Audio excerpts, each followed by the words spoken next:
ಆ ಮೃಗವು ಮಾಯ ರಕ್ಕಸಿಯಾಗಿರ್ಬೋದು. ಬೇಡವೆಂದ ಕಾಲಕ್ಕೆ ಕಾಂತನನ್ನು ಕಳಿಸಿಬಿಟ್ಟೆನಲ್ಲ. ಎನ್ನ ಕಾಂತನು ಏನಾದರೂ ಏನೋ ತಿಳಿಯದು. ತೀವ್ರದಿಂದ ಹೋಗಿ ನಿನ್ನ ಆಪ್ರೇಷನ್ಗೆ ಸಹಾಯ ಮಾಡಿ ನನ್ನ ಬಳಿ ಕರೆದುಕೊಂಡು ಬಾ ಲಕ್ಷ್ಮಣ.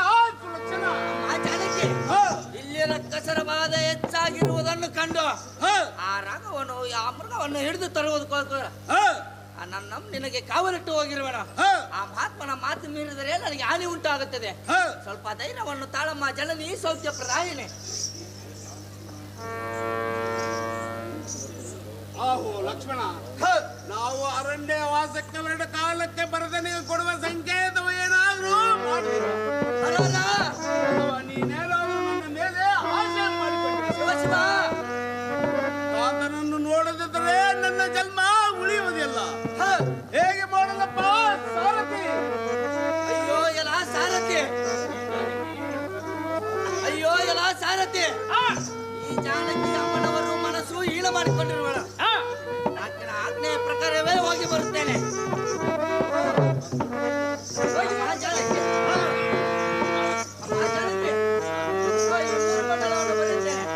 ಯಾವುದೇ ಕಾರಣಕ್ಕೂ ಈ ಮೂರು ಮಂಡಲವನ್ನು ದಾಟಬೇಡಮ್ಮ.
ಜಾನಕಿ, ನಾವು ಋಷಿಮುನಿಗಳು ಬೇಸಿಗೆ ಬಿಸಿಲಿನ ತಾಪಕ್ಕೆ ತಾಳಲಾರದೆ ಕಸಿ ಬಿಸಿಲು ಹೊತ್ತು ಹಸಿವು ತೃಪ್ತಿಯಿಂದ ಅರಣ್ಯಗಳಿಗೆ ಬಂದಿರುವನು. ಭಿಕ್ಷೆ ನೀಡಮ್ಮ ತಾಯಿ ಸೌಖ್ಯಪುರದಾಯಿ. ನಾರಾಯಣ ನಾರಾಯಣ. ಮುನಿಶ್ರೇಷ್ಠ, ಸದಮನ ಗುಣಶ್ರೇಷ್ಠ. ನಾರಾಯಣ ನಾರಾಯಣ. ನಮ್ಮ ತಂದೆ ಜನಕ ರಾಜನು ನನ್ನ ಕಾಂತನು ಶ್ರೀರಾಮಚಂದ್ರ. ನಾರಾಯಣ ನಾರಾಯಣ. ತನ್ನ ಆಜ್ಞೆಗೆ ಸರಿಯಾಗಿ ಈ ದಂಡಕಾರಣ್ಯಕ್ಕೆ ಬಂದೆವು. ನಾರಾಯಣ ನಾರಾಯಣ. ಈ ದಂಡಕಾರಣ್ಯದಲ್ಲಿ ನಮಗೆ ಏನು ನೀಡಬೇಕು ಸ್ವಾಮಿ? ನಗಜನ ಪ್ರೇಮಿ ಸೀತಾದೇವಿ ಬೇಸಿಗೆ ಬಿಸಿಲಿನ ತಾಪಕ್ಕೆ ತಾಳಲಾರದೆ ಹಸಿವಿನಿಂದ ಬಂದು ನಿನ್ನ ಭಿಕ್ಷೆಯನ್ನು ಬೇಡುವೆನು. ಏನೋ ಹಣ್ಣು ಹಂಪಲು ನೀಡಮ್ಮ ತಾಯಿ ಸೌಖ್ಯಪುರದಾಯಿ. ಮುನಿಶ್ರೇಷ್ಠ, ಸದಮನ ಗುಣಶ್ರೇಷ್ಠ. ನಾರಾಯಣ ನಾರಾಯಣ. ನನ್ನ ಮೈದುನಾದ ಲಕ್ಷ್ಮಣನು ಈ ಮೂರು ಮಂಡಲವನ್ನು ಯಾವುದೇ ಕಾರಣಕ್ಕೆ ಯಾವುದೇ ಋಷಿ ಬರಲಿ ಮುನಿ ಬರಲಿ ಯಾರಾದರೂ ಬರಲಿ ನಾರಾಯಣ ನಾರಾಯಣ. ಈ ಮೂರು ಮಂಡಲವನ್ನು ದಾಟಬೇಡ ಎಂದು ಆಜ್ಞೆಯನ್ನು ಮಾಡಿದರು. ನಾರಾಯಣ ನಾರಾಯಣ. ಆದರೂ ಚಿಂತೆ ಇಲ್ಲ. ನಾರಾಯಣ ನಾರಾಯಣ. ಈ ಮೂರು ಮಂಡಲವನ್ನು ದಾಟಿ ಬಂದು ಇಲ್ಲಿರುವ ಹಣ್ಣು ಫಲಾದಿಗಳನ್ನು ತೆಗೆದುಕೊಳ್ಳಬೇಕು ಸ್ವಾಮಿ. ನಗಜನ ಪ್ರೇಮಿ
ನಿನಗೇನು ಸುಖ ಬಟ್ಟು ಭಕ್ತರ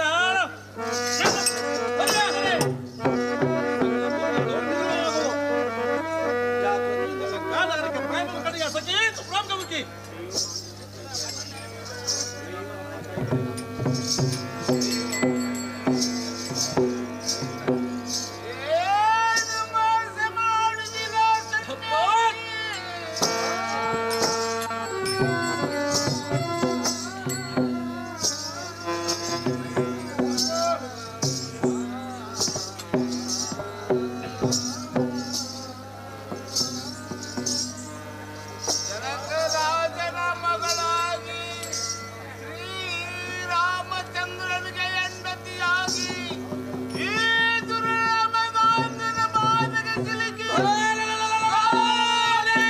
ಭಗವಂತ ಒಲಿಸೇ.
ಮೈದನಾದ ಲಕ್ಷ್ಮಣ ಈ ಕಳ್ಳರ ಕಸನ ಕೈ ಕೊಟ್ಟು ಎಷ್ಟು ದೂರ ಹೋದರೂ ತಿಳಿಯದು.